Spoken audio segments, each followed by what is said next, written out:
Big corporates measure the extent to which they are selling their products to small black businesses is within access to funding and access to markets. I've already explained access to markets. So when we then get to access to funding, we essentially, because it forces you to think through many different aspects of your business. So I'm going to stand here rather. Can you guys hear me? I'm trying to avoid using the mic. Okay. I am a bit fluey, as I'm sure you can all hear. I promise you that's not a reflection of how I feel about being here. I literally had to beg myself to get out of bed because I'm like, you picked the wrong day for me to be sick. But anyway, I'm so glad we started with a meet and greet because I think it leads very well into what I would like to talk to you about today. Thank you for the introduction. But I just want to add to that we have been around since April 2014. Why did I start my business? I started my business because I feel strongly about the potential of black businesses in this country. Essentially, that's what it comes down to. However, I find that the gap between where high potential small black businesses are and where the big established corporates that you're trying to sell your products and services to are is so big that companies such as ourselves, I think, play a very important role in one, identifying where the small black businesses are. My favorite thing when we go to corporates is they say, I'm looking for a laptop supplier and I can't find a black business. And I'm like, where are you looking? You know, so there's a view in corporate generally that we can't find them, and that it really frustrates me. We can't find the black businesses, we can't find the black graduates. And so companies such as ourselves exist to try and bridge that gap. So how do we do that? So I'm not sure if everybody here is familiar with the broad-based Black Economic Empowerment Codes of Good Practice. It's quite an extensive code, and I had the privilege of being part of the team that actually drafted the codes. I was very young at the time, so people used to joke and say that I have channeled all my frustrations about the lack of transformation in this country in at least a portion of the codes. It's something that I'm quite proud of. However, I would like to just talk a little bit around enterprise and supplier development specifically, just to contextualize. So there's a scorecard element in the codes called enterprise and supplier development. It's made up of 3 pillars, essentially: enterprise development, supplier development, and preferential procurement. What you guys are interested in is preferential procurement. What is that? Like, I want to sell my products to you. And where the big corporates measure the extent to which they are selling their products to small black businesses is within preferential procurement. Having said that, the problem tends to be a lot of businesses are very keen to do work with corporates, but they're not aware of their shortcomings. What we see every day is if I were to give you that contract tomorrow, you will fail at it because you're just not ready for it, right? And I appreciate that you want to sell your products to these corporates, but we are here to say to you, one, are you ready or not? And if you're not ready, how do we get you ready? And we do that obviously by capacity building you. And I know that a lot of entrepreneurs complain deeply about, oh, we're so tired of training, we're so tired of being mentored. My comment around that is, if it's too generic and it doesn't fit, of course, your frustration is valid. But I also find that entrepreneurs need to have a level of self-awareness and take some responsibility about the extent to which they truly aren't ready. Because guys, the last thing I want is for any of you to get a contract that you're not ready for. Do you know why? It damages your reputation. To come back from that thing is extremely difficult. So let the end in mind be the opportunity, and let everything that I'm going to talk about be the journey. So I mentioned that you guys are interested in preferential procurement because you want to sell your products. However, there are 2 other scorecard elements there. Enterprise development speaks to developing small businesses that are not your suppliers. Supplier development obviously speaks to developing small businesses that are your suppliers. Now, there are various ways in which you develop businesses. There's mentorship, there's training, there's funding, there's networking. There's various ways that you capacitate a business and get them ready for an opportunity. We do a number of things. We do training, we do mentorship, we do anything and everything except funding. However, in working with the small businesses, we try and help them understand the extent to which they are ready for funding. So we talk about access to funding and access to markets. I've already explained access to markets. So when we then get to access to funding, we essentially, as part of the program, would do a number of things. We would help you put financial systems in place. We would help you generate monthly management accounts. We would help you understand those management accounts. So you would meet once a month with your mentor. And amongst your other frustrations in your business that you typically want to talk to your mentor about, we insist that you must talk to them about your finances. Why do we insist on that? Because a lot of entrepreneurs are scared of accounting. Numbers. You go, oh, wait, hold on, call my accountant. If I need to call your accountant to understand the numbers that are going on in your business, we have a problem. But when we tell entrepreneurs that, they go, no, I've got this guy to write a business plan. I've got this guy to do my so when So what do you bring to the table? Oh, no, I bring the product. There is no way you are going to be able to articulate your proposition to a financier if you don't know what's going on in your management accounts. And if you have to take your accountant with you, or they have to prep you just before the presentation, don't go. I'll tell you why. They're going to trip you up on a question that you haven't prepared for. This is not an exam. You must naturally understand your numbers. Because then how on earth do you know, am I making money? Am I making money? How do I price my product? What margins do I want to make? What is my competitor pricing? Do I want to price below that? Or do I want to give a premium product and price above that?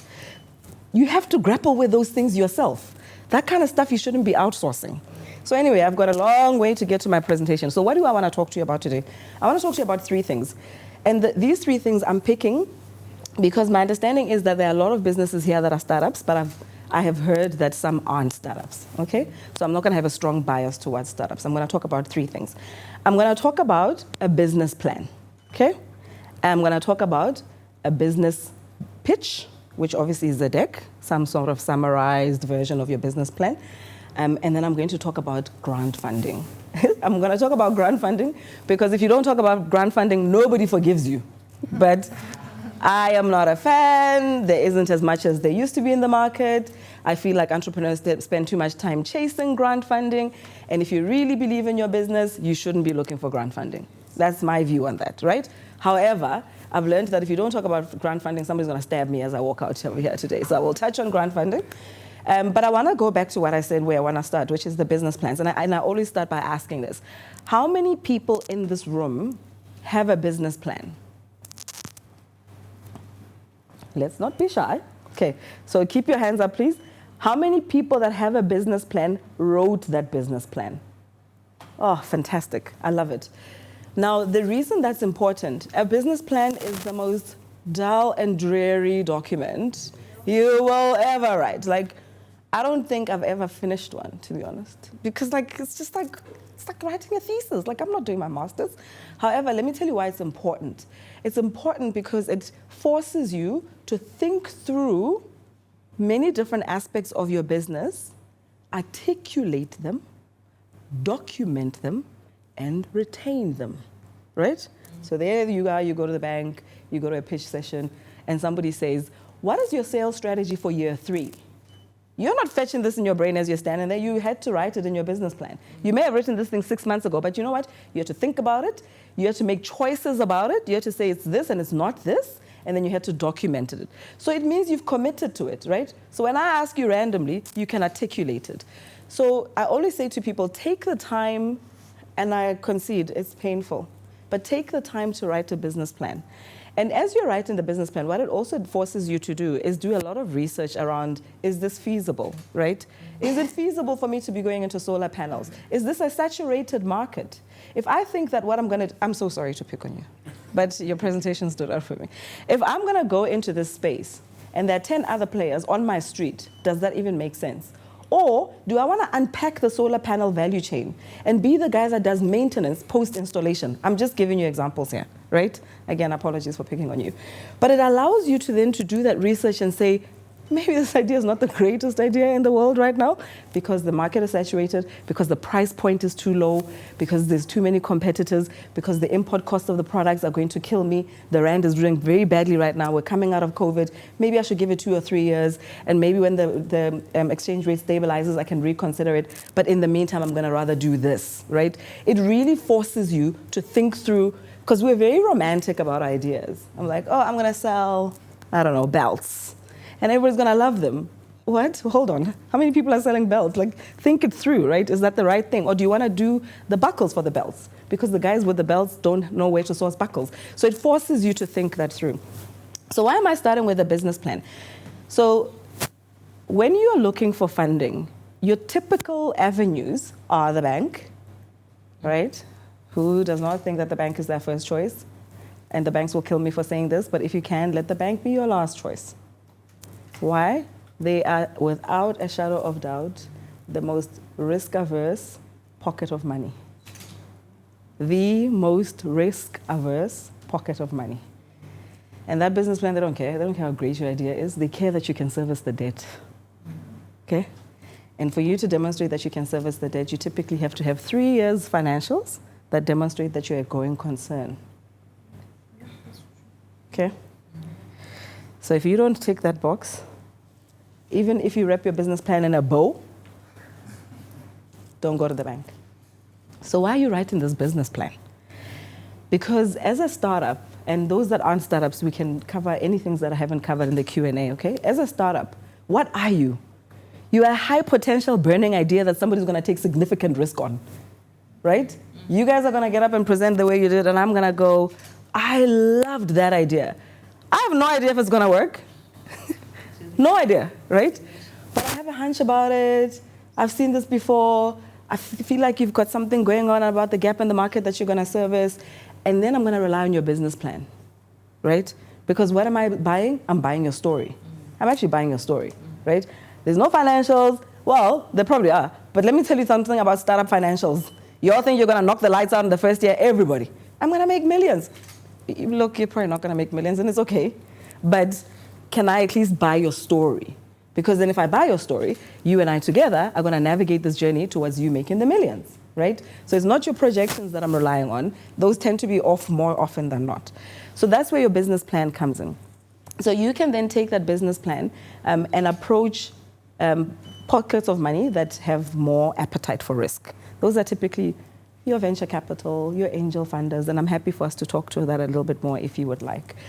So that's the business plan. Where does the business pitch come in? Okay. If you have, especially where you are in a very innovative space. Now this is almost, I'm slowly edging towards the grant without calling it grants right now. But if you're in a very innovative space, and you know guys, when you're young, I mean, I might not look old, but I'm not very young. When you're young, you guys spend a lot of time on social media. You get that game, right? Where's Mpo? Yeah, so you must come after me and actually just present on this. But you guys know how to work social media in a way that I truly admire, right? Why am I bringing this up? Because there is so much going on social media. It's insane. What am I talking about? I'm talking about business conversations around platforms that you can leverage, such as this one, where you can go and pitch, right? But you can't pitch an idea that you haven't articulated. So this idea was first articulated in your business plan. And then you navigated your way to a pitch deck. And then you guys spend probably 16 hours of your day on social media anyway. But there you are just like on social media trying to find these platforms. And every time there's an opportunity, guys, every time there's an opportunity, go and pitch. And I'm not saying go and pitch necessarily because you're going to get it, but you're actually practicing pitching, right? If I was to mark all your presentations out of 10 today and I was like that guy sitting at the pitch decks, I'd be like, okay, we need to do this again tomorrow. Let's do a pitching session, right? Because you literally have 5 minutes to convince a panel of funders to give you the money and not the next guy.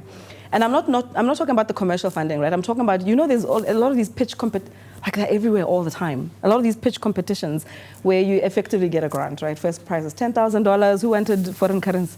$10,000, $5,000, but it tends to be a fair bit of money, literally for a 5-minute pitch. But what you pitched in 5 minutes sits in a 20-page business plan that you synthesized to a 5-minute pitch.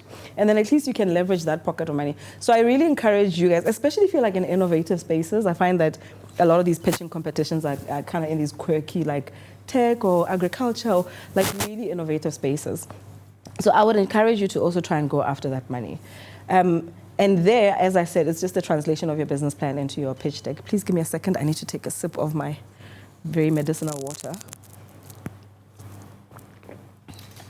And then the third thing I would like to talk about, again, because you guys won't forgive me, is grant funding. So I've been in this space since 2014. When we started, a lot more corporates were, for lack of a better term, willing to sign blank checks.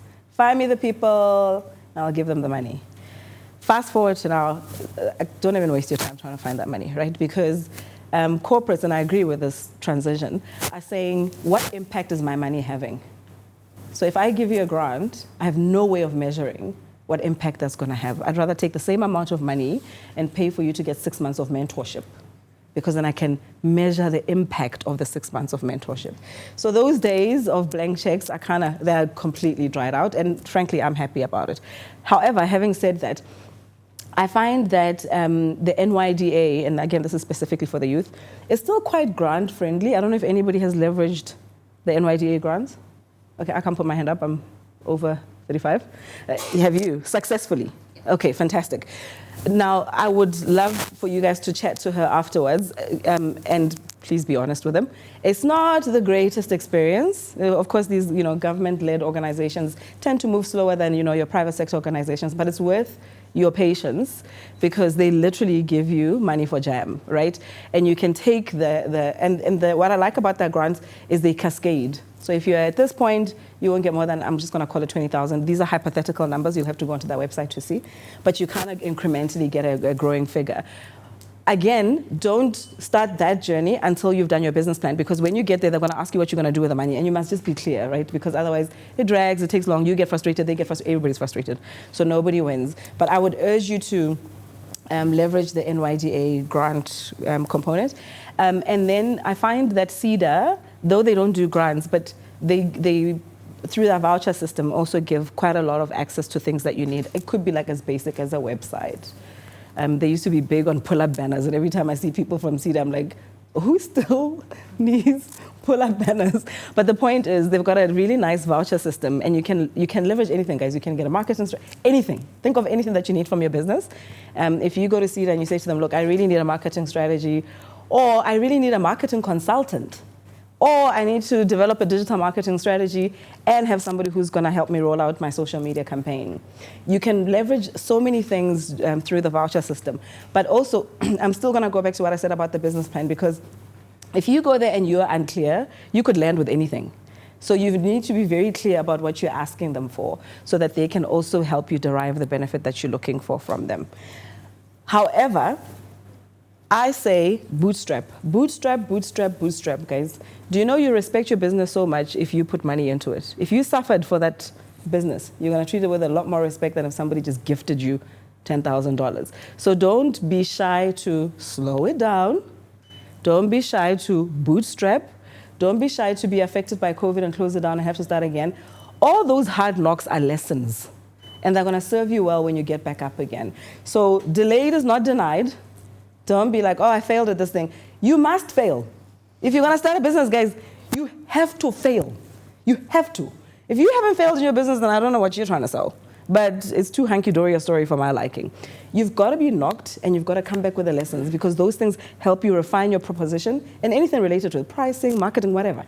It helps you continuously improve what you're selling to the market. And every time you do that, you get better than the next guy. So never, ever be ashamed of every time you knock. I don't talk about failure, but every time I'm like humbled by my experience, I come back stronger. So don't be afraid to go there. Okay, so what was I trying to communicate? Because I feel like I've gone all over the place. In my defense, I'm drugged up on medicine. Please pay attention to your business plan and be patient with it. Okay, it's hard, it's tough, I agree. Make sure you have a solid understanding of your numbers. If I ask you your margin, guys, at 2 o'clock in the morning when you're hungover, you must say it like this, right? Because somebody once is making a decision about whether or not they can fund you based on that. I find entrepreneurs do not understand their numbers. It's too much for me. And then if you're going to go for grant funding, I wouldn't waste too much time going for corporates. I would rather approach like your CEDA and your NYDA. There is one thing I did want to mention, though. For those that are in industries where you can find the enterprise and supply development manager or the corporate affairs director, and you can write in 2 paragraphs like a very compelling message for why they should take a meeting with you, I would inbox them on LinkedIn. I really would. What's the worst that's going to happen? They're going to ignore you, right? What's the best that's going to happen? They're going to take your meeting. And then you're going to go in there, and I go back to my business plan. Because you wrote a business plan, you've got a killer pitch, and you walk in there and you woo them and you wowzer them, and then they basically mentor you, coach you, and maybe even open procurement doors for you, right? So if you're aligned to an industry where you can easily find like the relevant people in the corporates on LinkedIn, I would go find them. And then I would write them like a really sharp 2-paragraph and inbox them on LinkedIn and ask them for a meeting, and then go there and just wow them. And you never know where that kind of stuff is going to go. Okay, so that's me. Any questions?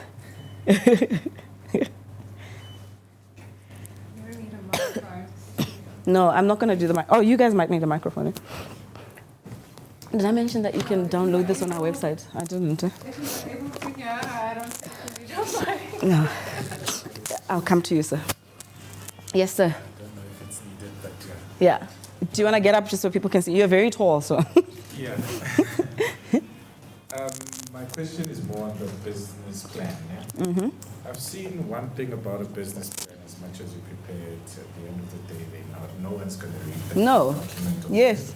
I've been introduced to what they call a BMC, business model canvas. Yes. So, ever since knowing of that, isn't it more wiser for a person to actually consider? But I feel like in order to be able to simplify your whole company on a page, you need to go through the... You answered your own question, sir. So yeah, but do I still really need to go in the depth of a business plan, whereas I can just prepare a BMC? Yeah. I'll tell you why I think you should, right? It's harder to do a 5-slide presentation than it is to write a 20-page report. Am I lying? Why? Because you need to get to the point in that presentation. Whereas in the 20-page document, you can waffle and fuffle and take me on a journey. But in a 5-page slide, you need to get to the point. Let's talk about your business model canvas. So here's how we use business model canvas. We use business model canvas to help you think through your idea. So I'm brand spanking new. I think I want to sell solar panels, but I haven't really thought it through, right? And we would have a workshop, and everybody would have their own page of the business model canvas, obviously, and we navigate kind of all the areas that you need to think through. The idea is then take that business model canvas and go write the business plan. Because at least now you've made choices and decisions. I'm definitely going to deliver by truck. I'm never going to deliver by train because Transnet, yeah. I'm not going to deliver by plane because, and you've noted that, right, as you're making those choices. And then you take, those are choices. It's not a business plan. And then you go write this business plan. And then you take the business plan and you go, okay, so now that I've written this 20-page document and I'm crystal clear of everything that relates back to my choices, if I was to go tell somebody this story, what do I want to sound like? That's your pitch deck. So that's really, for me, the relationship between the three. So one doesn't nullify the other. They work together, but they serve very different purposes. Does that make sense?